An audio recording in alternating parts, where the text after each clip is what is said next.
Ertugrul Ghazi میں ایک اہم سبق یہ بھی دیا گیا ہے کہ مرد ہمیشہ داڑھی میں اور عورت ہمیشہ پورے لباس میں ہی بلا کی خوبصورت لگتی ہے۔ ہم نے اپنی تلوار جنگ کر کے شہید ہونے کے لیے اٹھائی ہے۔ پیسوں کے لیے نہ تو ہم جنگ کریں گے اور نہ ہی تلوار اٹھائیں گے۔ ایک بزدل اپنی موت سے پہلے ہر روز مرتا ہے۔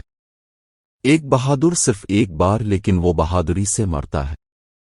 کان کھول کر سنو، اس سرزمین پر علماء پر جو بھی حملہ کرنے کا ارادہ کرے گا تو سلیمان شاہ کا بیٹا ارطغرل ان پر جلاد بن کر برسے گا۔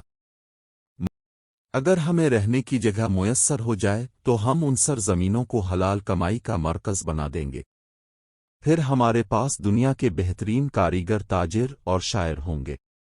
مشکل وقت تلخ ضرور ہوتا اور گزرتا بھی دیر سے ہے، لیکن یہ وقت گزرنے کے بعد آپ کی شخصیت نکھر کر سامنے آ جاتی ہے، اور پھر آپ ہر قسم کے حالات سے لڑنے کے لیے تیار ہو جاتے ہیں۔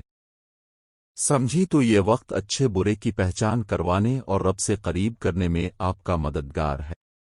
جن مظلوموں کے ساتھ کوئی نہیں ہوتا، ان کے ساتھ اللہ ہوتا ہے۔